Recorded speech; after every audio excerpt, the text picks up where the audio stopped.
ওম নমো ভগবতে বাসুদেবায়। জয় শ্রীকৃষ্ণ। রাধে রাধে।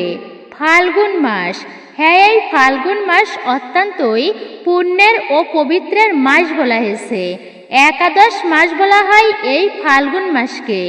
হিন্দু ধর্মে ফাল্গুন মাস বিশেষভাবে গুরুত্বপূর্ণ।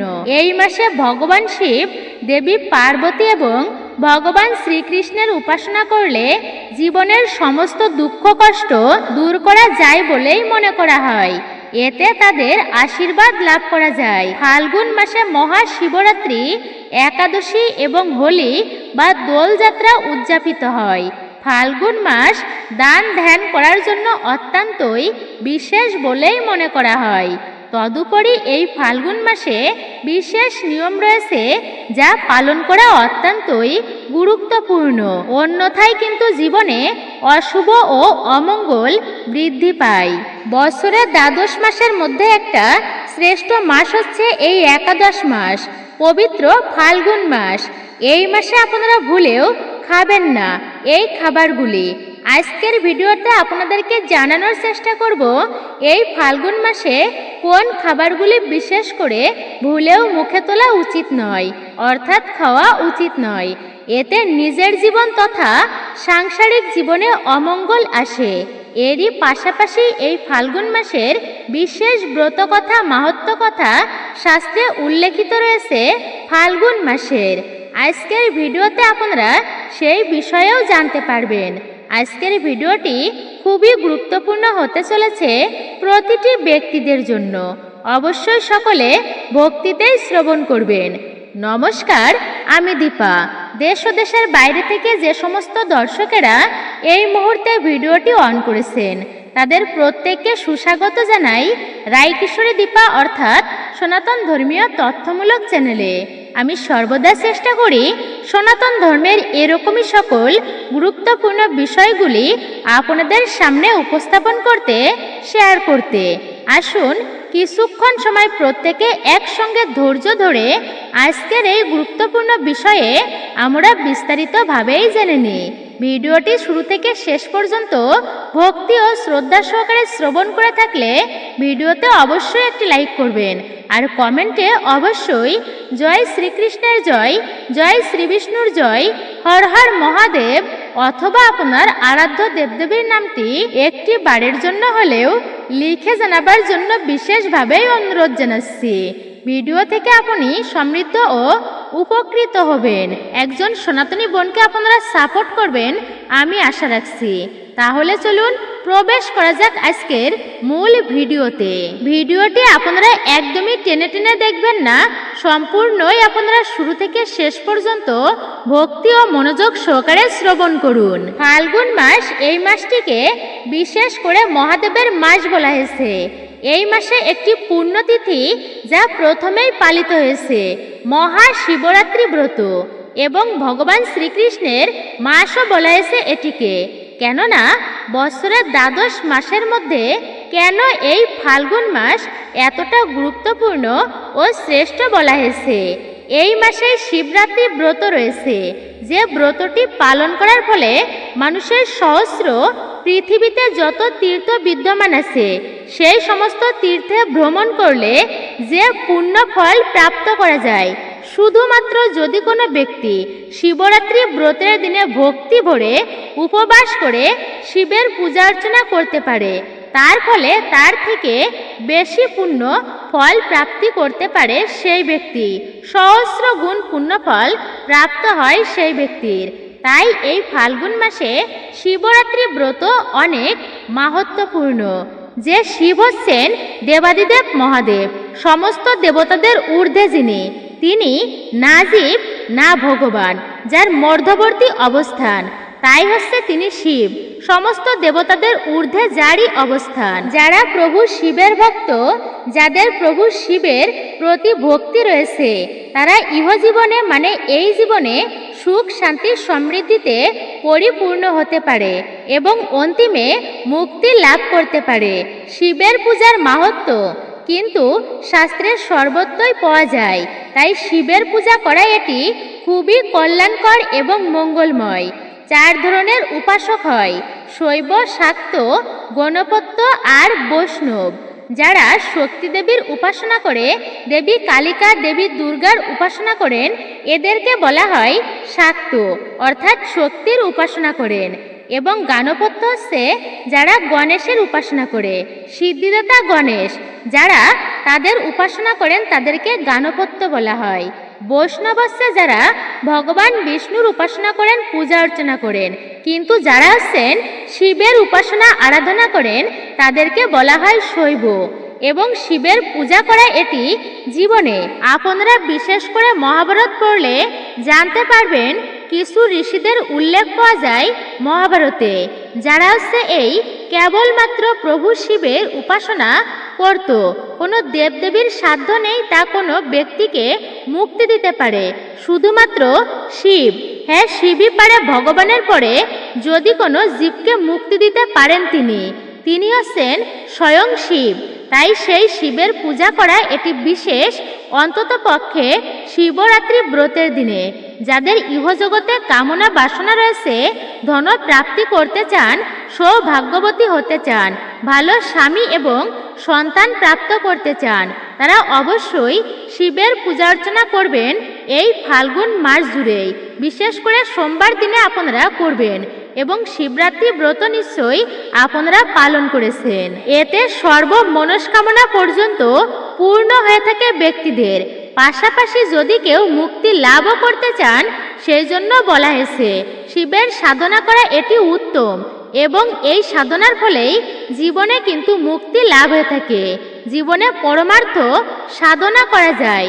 যেই শিব যাকে বলা হয়েছে মৃত্যুঞ্জয়, শিবের কখনো কিন্তু মৃত্যু হয় না। এই মাস জুড়ে শিবের পূজা অর্চনা করতে পারলে এর ফলে জীবনে তাদের অমঙ্গল নাশ হয় এবং প্রভু শিবের কৃপায় জীবনে সমস্ত মনস্কামনা মনোবাসনা পর্যন্ত পূর্ণ হয়। প্রতি সোমবারে আপনারা একটা ব্রাহ্মণ এবং আরেকজন ব্রাহ্মণী স্বামী স্ত্রী তারা শিবের উপাসনা করত সোমবার দিনে। তাদের কোনো সন্তান সন্ততি হয়নি। শাস্ত্রে বলা আছে পুত্রহীন অর্থাৎ পুত্রহীন গৃহ কিন্তু শূন্য।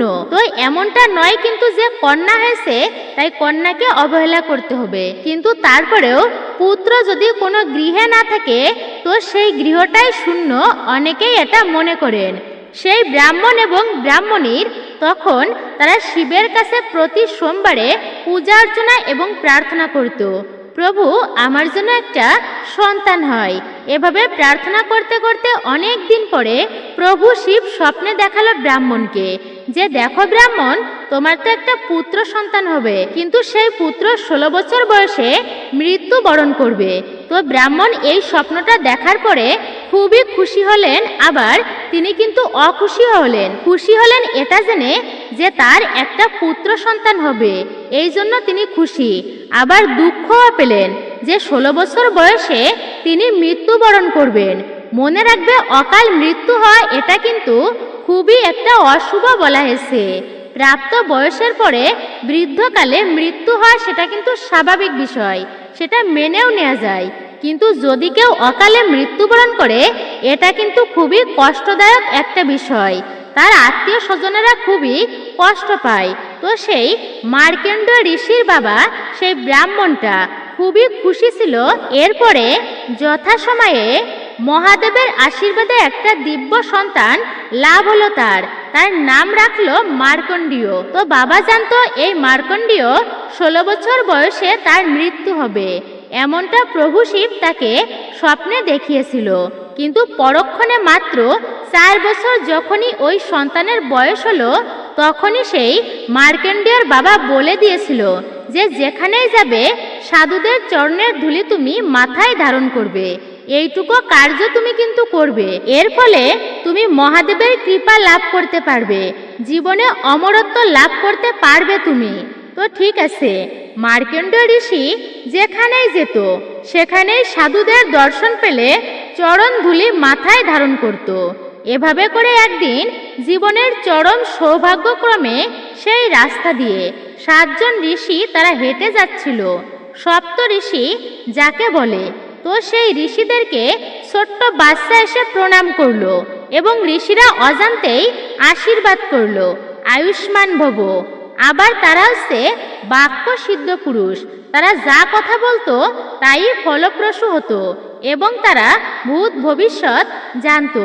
তারা বুঝতে পেরেছে এই বালকের বয়স 16 বছর যখন হবে তখন তার মৃত্যু হবে। তো আমরা যে আশীর্বাদ করলাম আয়ুষ্মান ভব, এর উপায় কি? তখন সবাই মিলে সেই ছোট্ট শিশুকে মানে মার্কেন্ডীয়কে নিয়ে ব্রহ্মার কাছে উপস্থিত হলো। চলো আমরা সবাই যাই বিধাতার কাছে, ব্রহ্মার কাছে। ওই যে বাবা বলে দিয়েছে যেখানেই যাবে সাধুদেরকে দেখলে তুমি প্রণাম করবে মার্কণ্ডীয়। ব্রহ্মাকে পর্যন্ত প্রণাম করলো আর ব্রহ্মাও আশীর্বাদ করলো, আয়ুষ্মান ভব। শেষ পর্যন্ত ব্রহ্মাও চিন্তায় পড়ে গেল, একে তো আমি সৃষ্টি করেছি কিন্তু নির্দিষ্ট একটা সময় দিয়েছি, যার ফলে এই পৃথিবীতে সেই সময়ের মধ্যে একে ছেড়ে যেতে হবে এই পৃথিবী। যমরাজের কাছে তো আর কিছু সময় চেয়ে নেওয়া যায় না যে আমি এই সময় পর্যন্ত পৃথিবীতে থাকব। যমরাজ কাউকেই দিবে না সেই সময়টা, মৃত্যুর সময় সবাইকেই চলে যেতে হবে। যদি বলো যে যমরাজ কিছুদিন আমাকে সময় দিন, আমি আমার ছেলেকে বিবাহ দিয়ে তারপরে যাব, আমার এই কার্যটা বাকি আছে, আমি সেটা করেই তারপরে ফিরে যাব। যমরাজ কাউকেই সময় দেবেন না, মনে রাখবেন। যার যখন সময় আসবে যেতেই হবে। তো সেই ব্রহ্মা তখন বলল যে তোমাকে তো আমি সৃষ্টি করেছি কিন্তু উপায় আছে, আমি যেহেতু আশীর্বাদ করেছি তা তো মিথ্যা হবার নয়। তুমি এই ব্রত করবে, তুমি শিবের মন্ত্র জপ করবে, এই মন্ত্রটি তুমি বিশেষ করে জপ করবে। এই যে শিবের সাধনা করলে কি হয়, এখান থেকেই তার প্রমাণ যে মার্কণ্ডেয় ঋষি 16 বছর বয়সে তার মৃত্যু হবার কথা ছিল। সেই ব্রহ্মা তাকে দীক্ষা দিল, সেই মৃত্যুঞ্জয় মন্ত্র দান করেছিল, মহামৃত্যুঞ্জয় মন্ত্র। এই ফাল্গুন মাসটি এতই বেশি মহিমাপূর্ণ এই জন্য, কেননা এটি মহাদেবের মাস। এই মাসে মহাশিবরাত্রি ব্রত রয়েছে, মহামৃত্যুঞ্জয় যাকে বলা হয়। এবং ব্রহ্মা তখন মার্কণ্ডেয় ঋষিকে সেই বিশেষ মন্ত্রটি দিয়েছিল, আর তা হচ্ছে মহামৃত্যুঞ্জয় মন্ত্র, ওম ত্রয়ম্বকম যজামহে। এই মন্ত্রটি দিয়েছিল সেই ব্রহ্মা মার্কণ্ডেয় ঋষিকে, আর সেই ঋষি এই মন্ত্রটি প্রতিদিন ভক্তি ভরেই জপ করত। মৃত্যুর এই মন্ত্রটি সেই মার্কণ্ডেয়কে শিখিয়েছিল যে পুত্র তুমি প্রতিদিন এই মন্ত্র জপ করবে এবং শিবের সাধনা করবে। যমরাজ 16 বছর বয়সে মার্কণ্ডেয়কে নিতে গিয়েছিল কিন্তু নিতেই পারেনি, কেননা এই মন্ত্রের সাধনা করে মার্কণ্ডেয় প্রভু শিবকে আকুল প্রাণে ডেকেছিল, যে কারণে মার্কণ্ডেয় 16 বছর বয়সে যার মৃত্যু হবার কথা থাকলেও তিনি 7 কল্পকাল জীবিত ছিল। ইতিহাসে এত বছর জীবিত কোনো মুনি ঋষি ছিলেন না, এত বছর জীবিত ছিল সেই মার্কণ্ডেয় ঋষি। পৃথিবী 7 বার প্রলয় হয়েছে কিন্তু মহাদেবের কৃপায় মার্কণ্ডেয় কিন্তু মৃত্যু হয়নি তার। তাই সেই শিবরাত্রির দিন এবং এই ফাল্গুন মাসের প্রতিটি সোমবার অন্তত আপনারা গুরুত্ব ও ভক্তি সহকারে প্রভু শিবের পূজা অর্চনা করবেন। রাবণকে, যাকে আমরা অসুর বলে জানি, তো রাবণের মতো এমন ভালো ভক্ত, এমন সাধক কিন্তু আর জগতে নেই। শিবের এত ভালো ভক্ত ছিলেন তিনি, যিনি শিবের ভক্ত তিনি ইহজগতে ভালোভাবে সুখে শান্তিতে বসবাস করতে পারেন এবং অন্তিমে মুক্তি পর্যন্ত লাভ হয়ে থাকে। মৃত্যুঞ্জয় মন্ত্র বিশেষ করে ফাল্গুন মাসের প্রতিটি সোমবারে 108 বার হলে, সম্ভব হলে আপনারা প্রতিদিন 108 বার করে জপ করবেন। এই মন্ত্র যারা সাধনা করে এর অনেক মাহাত্ম্য পাওয়া যায়। যাদের রোগ রয়েছে শরীরে সেই রোগ পর্যন্ত বিনাশ হয়ে যায়, পুষ্টি বর্ধনম হয় শারীরিক ক্ষেত্রে। এবং শুধু তাই নয়, যদি অনেকের থাকে মনস্কামনা যা অপূর্ণ রয়েছে, মনোবাসনা যা অপূর্ণ রয়েছে, সদিচ্ছা যদি থাকে, যে কোনো খারাপ বাসনা যদি এমনটা রয়েছে তা কিন্তু পূর্ণ হবে না, কোনো খারাপ বাসনা আপনারা ভুলেও কিন্তু করবেন না। তো সদিচ্ছা অর্থাৎ ভালোবাসনা যদি থেকে থাকে তা প্রভু শিবের কৃপায় আর এই মন্ত্র জপের ফলে তা পূর্ণ হবে, অকাল মৃত্যু পর্যন্ত দূরীভূত হয়। শত্রু দমন পর্যন্ত হয় অদৃশ্য শত্রু, মানে কিছু গোপন শত্রু যাদের থাকে সেই শত্রু পর্যন্ত দমন হয় তাদের। অবশ্যই আপনারা মহামৃত্যুঞ্জয় মন্ত্র জপ করবেন। এই মন্ত্রটি প্রতিদিন আপনারা সকালবেলায় প্রভাতকালে ঘুম থেকে উঠেই স্নান করে জপ করতে হবে আপনাদেরকে। এরকম নয় যে শয্যা মানে খুবই প্রভাতকালে ঘুম থেকে উঠতে হবে, তা কিন্তু নয়। সকালবেলায় বিছানায় বসেও আপনি মহাদেবের ধ্যান করতে পারেন এবং মহাদেবের এই মন্ত্রটি জপও করতে পারেন। নিঃসন্দেহে একটা ইতিবাচক শক্তি আপনি উপলব্ধি করতে পারবেন। সাধনা করা এতটা সহজ নয়, কিন্তু একটুকু কষ্ট করে অবশ্যই আপনারা দিনে অন্তত 21 বার আপনারা এটি জপ করতে পারেন। যদি 108 বার সম্ভব না হয় আপনাদের জপ করা, জপের ফলে সেই রত্নাকর দস্যু থেকে তিনি কিন্তু রত্নাকর বাল্মীকি অর্থাৎ বাল্মীকি মুনিতে তিনি কিন্তু পরিণত হয়েছিলেন শুধুমাত্র মন্ত্র জপের ফলে, রাম নাম জপের ফলে।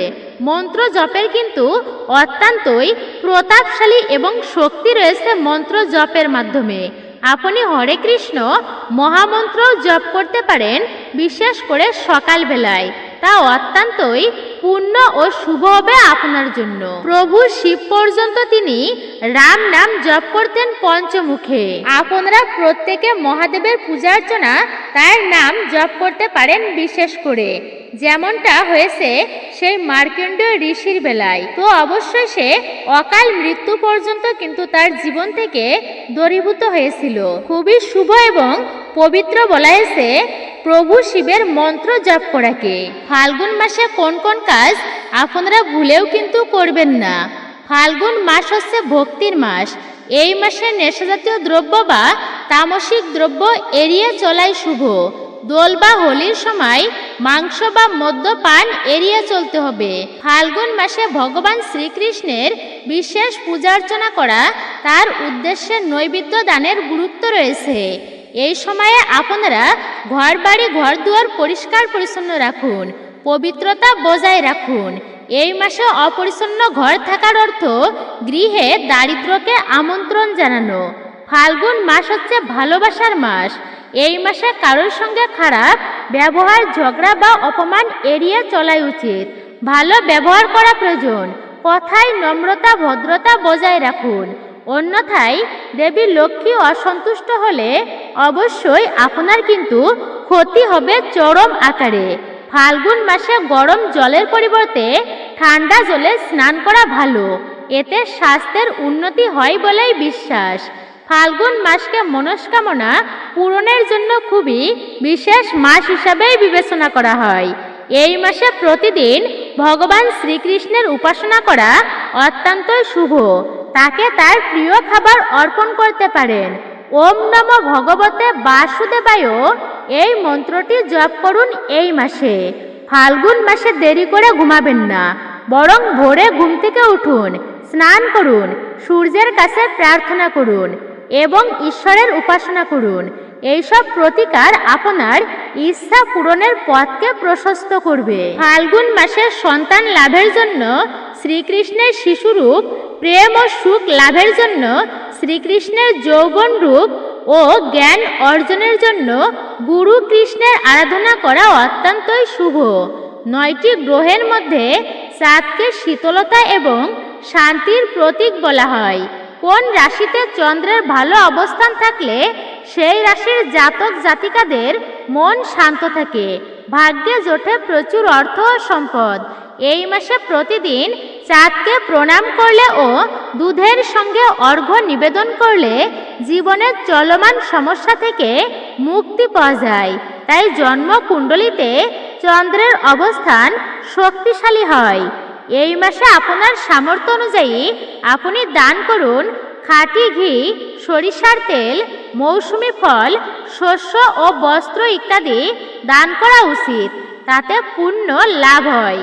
ফাল্গুন মাসে আপনারা কি করবেন না? ফাল্গুন মাস ভালোবাসা ও আনন্দের মাস বলেই মনে করা হয়। জীবনে মাধুর্য যেমন এনে দেয় এই মাসে, তেমনি সবসময় মনে প্রেম প্রেম অনুভূতি জাগিয়ে তোলে। বসন্তের মাস হচ্ছে এটি। মনে কখনো খারাপ চিন্তা করবেন না।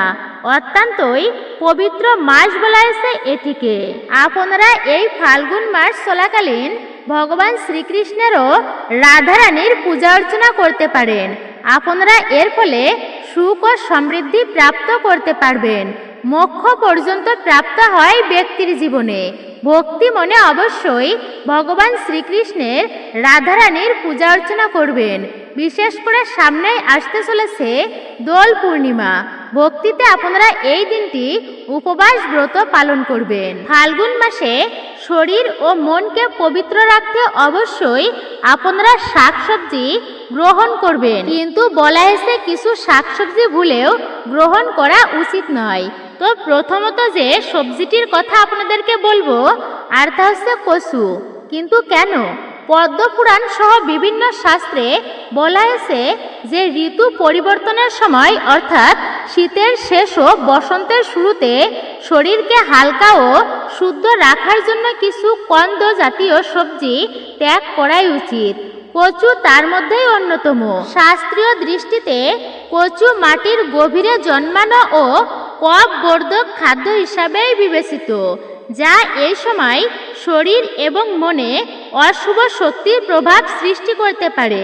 বৈজ্ঞানিক দিক থেকেও এই সময় আবহাওয়া পরিবর্তনের ফলে শরীরে পাচন শক্তি সেন্সিটিভ থাকে, আর কচুতে উপস্থিত ক্যালসিয়াম অক্সালেট অনেকের ক্ষেত্রে গলা জ্বালা, অ্যালার্জি, গ্যাস বা অম্বল সৃষ্টি করতে পারে। বসন্তকালে এই সমস্যা বেশি দেখা যায়, তাই ফাল্গুন মাসে কচু খাওয়া উচিত নয়। এছাড়া ফাল্গুন মাসে অতিরিক্ত ভাজাভুজি খাবার যতটা সম্ভব এড়িয়ে চলাই ভালো, এবং বেশি তেল মশলা দেওয়া খাবার এই মাসে না খাওয়াই উচিত। এই মাসে মানে বসন্তকালের শুরুতে বহু রোগ ছড়িয়ে পড়তে দেখা যায়, তাই আপনারা অবশ্যই সাবধানে থাকবেন। দিনের বেলায় বেশি ঘুমানো বা গুরুপাক আহার এড়িয়েই চলুন। এই সময় আসন প্রাণায়াম সহ হালকা ব্যায়াম করা উচিত। পরিষ্কার জলে স্নান করুন। নিম পাতা, হলুদ ও চন্দনের ব্যবহার করুন। সহজ পাচ্য ও পুষ্টিকর খাদ্য গ্রহণ করুন। সজিনা ফুল ও সজিনার ডাঁটা খাওয়া অবশ্যই উচিত, তা অত্যন্তই ভালো হবে এই মাসে। এবং সকালে বা বিকালে আপনারা কিছুক্ষণ অন্তত বেরিয়ে আসুন, এবং মনের জন্য খুবই উপকারী হবে। ফাল্গুন মাসে প্রতিদিন তুলসী গাছে জল অর্পণ করুন। সূর্যাস্তের পর প্রদীপ জ্বালান, তবে কোনোদিন সন্ধ্যাবেলায় তুলসী গাছে জল দেবেন না। শাস্ত্রে বলা হয়েছে ফাল্গুন মাস নতুন বাড়ি তৈরি, বিবাহ, অন্নপ্রাশন ইত্যাদি শুভ কাজ করার জন্য উপযুক্ত সময়। তবে এই মাসে নতুন বাড়ি তৈরি করতে হলে দক্ষিণ দুয়ারেই করা উচিত। ফাল্গুন মাসে আপনারা ভুলেও খাবেন না এই সবজিটি, আর তা হচ্ছে মাশরুম। শাস্ত্রে বলা হয়েছে এই সময়ে মাশরুমের মতো স্যাঁতস্যাঁতে পরিবেশে জন্মানো খাদ্য এড়িয়ে চলাই উচিত। মাশরুমকে তামসিক ও নেগেটিভ প্রকৃতির খাদ্য হিসাবেই ধরা হয়। ফাল্গুন মাসে বিশেষত যে কোনো ব্রতের সময় তা ত্যাগ করার কথাই বলা হয়েছে। এই ধরনের খাদ্য শরীরে আলস্য ও জড়তা বাড়ায়, যা জপ তপ ও আধ্যাত্মিক সাধনায় বিশেষভাবে বাধা বিপত্তি সৃষ্টি করে। বৈজ্ঞানিক দৃষ্টিকোণ থেকেও বসন্তের শুরুতে তাপমাত্রা ও আর্দ্রতার পরিবর্তনের ফলে অনেক প্রজাতির বুনো মাশরুমে বিষাক্ত উপাদান বা জীবাণুর সংক্রমণের ঝুঁকিই থাকে, এবং সব মাশরুম সহজে হজম হয় না। কিন্তু সংবেদনশীল ব্যক্তিদের ক্ষেত্রে অ্যালার্জি, পেটের গোলমাল বা আন্তরিক সমস্যা পর্যন্ত হতে পারে। তাই ফাল্গুন মাসে মাশরুম খাবেন না। তবে ফাল্গুন মাসে বিভিন্ন ব্রত পালনের সময় খাবারে পেঁপে, কলা, লেবু, আঙুর এবং মৌসুমি ফল, ডাবের জল, সেমা চাউলের পায়েস, পটল বা তরকারি আপনারা খেতে পারেন। সিঙ্গাড়ার আটা, পানি ফলের আটা তৈরি লুচি বা পরোটা, কিছু ক্ষেত্রে সাবুদানা খাওয়া যেতেই পারে। তবে ফাল্গুন মাসে খুব বেশি গুরুপাক খাবার আপনারা খাবেন না। উপবাসের সময় ভোগ প্রসাদ রান্নার ক্ষেত্রে সাধারণ লবণ ব্যবহার করবেন না। সাধারণ লবণের পরিবর্তে আপনারা সন্ধক লবণ ব্যবহার করবেন। এবং সরিষার তেলের পরিবর্তে আপনারা ঘি ব্যবহার করবেন বা সূর্যমুখীর তেল ব্যবহার করবেন। চরক সংহিতা ও প্রাচীন আয়ুর্বেদ শাস্ত্রে বলা হয়েছে, শীত থেকে বসন্তে ঋতু পরিবর্তনের সময় শরীরে কফ দোষ বৃদ্ধি পায়, ফলে সর্দি, অ্যালার্জি, চর্মরোগ বা হজমের সমস্যা দেখা দিতে পারে। এই কারণে ফাল্গুন মাসে তিক্ত ও হালকা খাদ্য গ্রহণের পরামর্শ দেওয়া হয়েছে। নিম পাতা স্বভাবে তিক্ত, জীবাণুনাশক ও রক্তশোধক। এটি শরীরে কফ কমাতে, রক্ত পরিশুদ্ধ করতে এবং রোগ প্রতিরোধ করার ক্ষমতা বাড়াতে সাহায্য করে। বেগুন তুলনামূলকভাবে হালকা ও সহজ পাচ্য সবজি বা যা নিমের সঙ্গে মিশে গিয়ে শরীরকে ঋতু পরিবর্তনের জন্য প্রস্তুত করে তোলে। শাস্ত্রীয় দৃষ্টিতে বসন্তের শুরুতে তিক্ত আহার শরীর ও মনকে শুদ্ধ করে এবং নতুন ঋতুকে সুস্থভাবে গ্রহণ করতে সহায়তা করে। তাই স্বাস্থ্য রক্ষা ও ঋতু পরিবর্তনের সময় দেহ মনে ভারসাম্য বজায় রাখার উদ্দেশ্যেই ফাল্গুন মাসে নিম বেগুন খাওয়ার প্রথা প্রচলিত রয়েছে। আপনারা এইবার জানবেন যেটির কথা অর্থ হচ্ছে বেথো শাক। আপনারা বেথো শাক খাবেন না, বিশেষ করে এই ফাল্গুন মাসে। শাস্ত্রীয় মতে বসন্তের শুরুতে অতিরিক্ত কফবর্ধক শাক শরীরে জড়তা আনতে পারে, তাই ফাল্গুন মাসে আপনারা এগুলো এড়িয়েই চলবেন।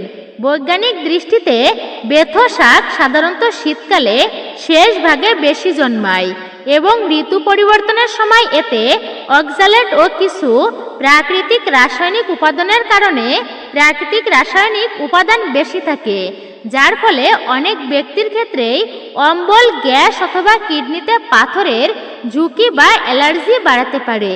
বসন্তকালে শরীরে পাচন শক্তি কিছুটা দুর্বল থাকায় এই ধরনের শাক কম খাওয়াই উচিত। তাই ফাল্গুন মাসে আপনারা বেথো শাক মুখেও তুলবেন না, এড়িয়ে চলবেন বেথো শাক। তাই আপনারা এই মাসে নেশাজাতীয় সকল প্রকার দ্রব্য এড়িয়ে চলবেন।